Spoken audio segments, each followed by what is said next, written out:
Hello beautiful moms, आशा करती हूँ कि आप सभी अच्छे हैं और आपके बच्चे भी स्वस्थ हैं। आप सभी मेरी इस बात से सहमत होंगे कि एक बच्चे को जन्म देना बहुत ही सुंदर फीलिंग होती है, लेकिन सुंदर के साथ ही ये फीलिंग बहुत थकावट भरी भी हो सकती है। खास कर करके अगर आपको सीजन सेक्शन थ्रू जाना पड़ा है तो अगर सीजन सेक्शन थ्रू आपकी डिलीवरी हुई तो आपको रिकवर होने में कई ज़्यादा टाइम लगेगा नॉर्मल डिलीवरी से कंपेयर करते हुए। मेरी खुद की भी सीजन सेक्शन डिलीवरी हुई थी और मुझको अच्छा खासा टाइम लग गया था वापस हेल्दी फील करने के लिए। तो आज इस वीडियो में मैं आपके साथ कुछ टिप्स शेयर करूंगी जो आपको मदद कर सकेंगे सीजन सेक्शन डिलीवरी के बाद जल्दी ठीक होने के लिए। तो अगर आपको मेरा वीडियो पसंद आता है प्लीज़ वीडियो को शेयर करें, लाइक करें, और अगर आपको और भी इसी तरह की वीडियोस चाहिए जो माता की देखभाल कैसे की जाती है या बच्चों की देखभाल कैसे की जाती है, इस तरह की विषय के ऊपर आपको वीडियोस चाहिए तो प्लीज़ मेरे चैनल को सब्सक्राइब करिए और बेल आइकन को हिट ज़रूर करिए मेरे आने वाले वीडियोस की नोटिफिकेशन पाने के लिए। तो स्वागत है आपका मेरे इस चैनल पे अ जर्नी थ्रू मदरहुड।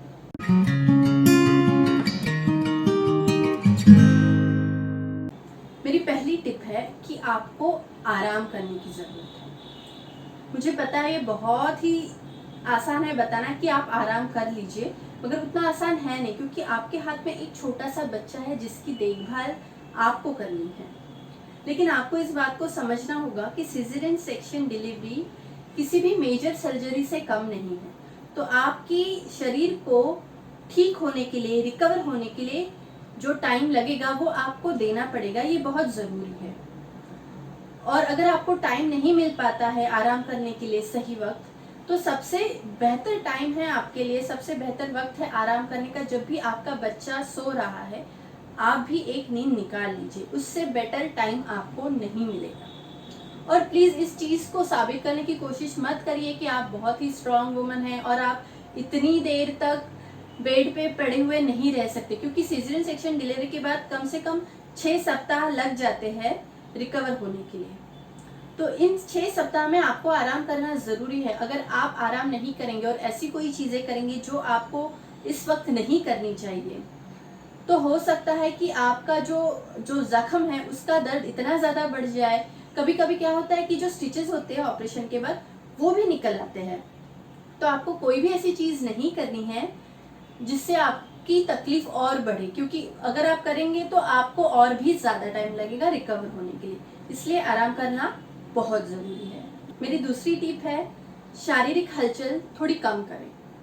जब मैं आपको बोल रही हूँ कि आराम करना है, ऑफकोर्स ऐसा तो नहीं होगा कि आप पूरा वक्त बेड के ऊपर ही बैठे हैं, थोड़ा बहुत इधर उधर तो आपको भी करना पड़ेगा। लेकिन आपको पता होना चाहिए कि कौन सी वो चीज़ें हैं जो आपको सीजरियन सेक्शन डिलीवरी के बाद बिल्कुल भी नहीं करनी है। तो मैं आपको लिस्ट बताती हूँ कि कौन सी चीज़ है जो आपको नहीं करनी है। सबसे पहली चीज़ है कि आपको सीढ़ियों से चढ़ना उतरना बिल्कुल भी नहीं करना है। दूसरी चीज़, आपको अपने बच्चे से ज़्यादा वजनदार कोई चीज़ नहीं उठानी है। तीसरी चीज़, आप जब भी छींकना चाहे या खांसना चाहे तो अपना जो जख्म है उसको हाथ से पकड़ के प्रोटेक्ट करें। और चौथी चीज़, किसी भी तरह की भारी एक्सरसाइज या भारी व्यायाम आपको नहीं करना है।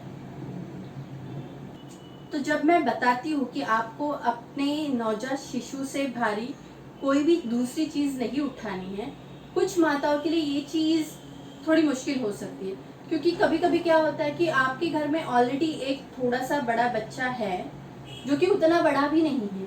अगर आप उसको नहीं उठाएंगे तो वो बच्चा नहीं समझ पाएगा कि अचानक से अपनी माँ को क्या हो गया है, मुझे नहीं उठा रही है, क्या हो गया। जैसे फॉर एग्जाम्पल आपके घर में 2 साल का छोटा सा बच्चा है और आपने अचानक से उसको उठाना बंद कर दिया, तो ये चीज़ आप दोनों के रिलेशनशिप को, जो आपका संबंध है, उसको अफेक्ट कर सकती है, क्योंकि मानसिक रूप से आपका बच्चा कंफ्यूज हो जाएगा कि ये क्या हो रहा है, मेरी माँ अब मुझसे प्यार नहीं करती है।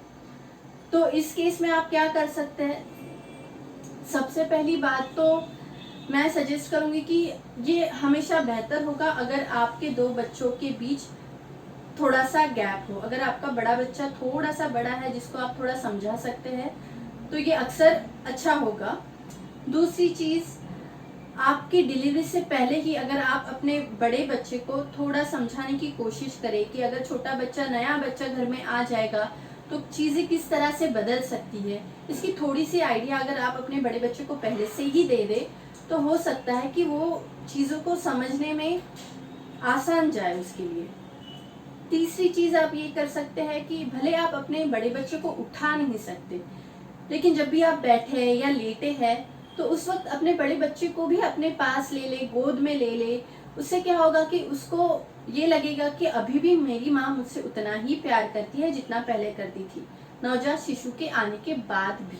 मेरी तीसरी टिप है कि आप थोड़ा थोड़ा चलना फिरना शुरू रखिए। रेगुलर वॉक पे अगर आप जाएंगे तो ये एक्चुअली डॉक्टर भी बताते हैं कि सीजन सेक्शन डिलीवरी के बाद आपको थोड़ा बहुत चलना फिरना ज़रूरी है, क्योंकि अगर आप ऐसे जेंटल वॉक पे जाएंगे तो ये आपकी जो जख्म होती है उसको ठीक करने में मदद करती है। साथ ही साथ जो कब्ज की शिकायत होती है डिलीवरी के बाद माताओं में, उसको दूर करने में भी बहुत मदद मिलती है जेंटल वॉक से। साथ ही साथ इस तरह से अगर आप चलते फिरते रहेंगे तो आपके शरीर में खून की गठन नहीं बनेगी, जिसे ब्लड क्लॉट्स कहते हैं। सिजेरियन सेक्शन के बाद बहुत ज़्यादा चांसेस होते हैं कि ब्लड क्लॉट्स बन जाए। तो अगर आप चलते फिरते रहेंगे, थोड़ा बहुत जेंटल वॉक पे जाते रहेंगे तो ये ब्लड क्लॉट्स आपके शरीर में नहीं बनेंगे। और आपको ध्यान रखना है कि आपको धीरे धीरे चलना है, बहुत ज़्यादा तेज़ नहीं चलना है, क्योंकि फिर उससे भी आपको तकलीफ हो सकती है। शुरुआत में आप थोड़ा बहुत घर में ही चल लीजिए, जैसे जैसे आप कंफर्टेबल हो जाएंगे उसके बाद आप वॉक के लिए थोड़ा बाहर भी जा सकते हैं। मेरी चौथी टिप है, आप अपने जख्म को साफ और सूखा रखें। सीजन सेक्शन डिलीवरी के बाद काफ़ी बड़ी जख्म हो जाती है पेट में, और पहले कुछ सप्ताह तक बहुत ज़रूरी है कि आपको अपने जख्म का ख्याल रखना है, उसको साफ और सूखा रखना है। अगर आप देखते हैं किसी भी तरह का पस फॉर्मेशन है या कुछ पस बन रहा है, ऐसा अगर आपको लगता है तो डॉक्टर को आपको ज़रूर संपर्क करने की ज़रूरत है। आपको जख्म को सूखा रखना है, इसका मतलब ये नहीं है कि आप नॉर्मली जैसे नहाने जाते हैं वैसे आप नहा नहीं सकते। आजकल जिस तरीके की ड्रेसिंग की जाती है जख्म के ऊपर या ऑपरेशन के बाद, हम लोगों को ज़्यादा चिंता करने की ज़रूरत नहीं है कि अगर आपके जख्म को पानी तो नहीं लग जाएगा अगर आप नहाएंगे नॉर्मल तरीके से। तो उन सब चीज़ों की ज़्यादा चिंता करने की ज़रूरत तो नहीं है, लेकिन ये हमेशा बेहतर है अगर आप अपने डॉक्टर से एक बार सलाह मशवरा कर ले, नहाते टाइम आपको किस तरह से ध्यान रखने की ज़रूरत है, अगर ध्यान रखने की ज़रूरत है या नहीं है। मेरी पांचवी टिप है, अपने दर्द को कम करने की कोशिश करें। हर माता का एक्सपीरियंस अलग हो सकता है, हर माता का अनुभव अलग हो सकता है। कुछ माताओं को सीजरियन सेक्शन के बाद ज़्यादा तकलीफ नहीं होती, लेकिन कुछ माताओं को बहुत ज़्यादा तकलीफ हो सकती है। तो अगर आप उन माताओं में से हैं जिनको बहुत ज़्यादा तकलीफ है तो आपको पेन किलर्स ज़रूर लेने चाहिए। कोई भी पेन किलर लेने से पहले आप अपने डॉक्टर से सलाह मशवरा ज़रूर करें।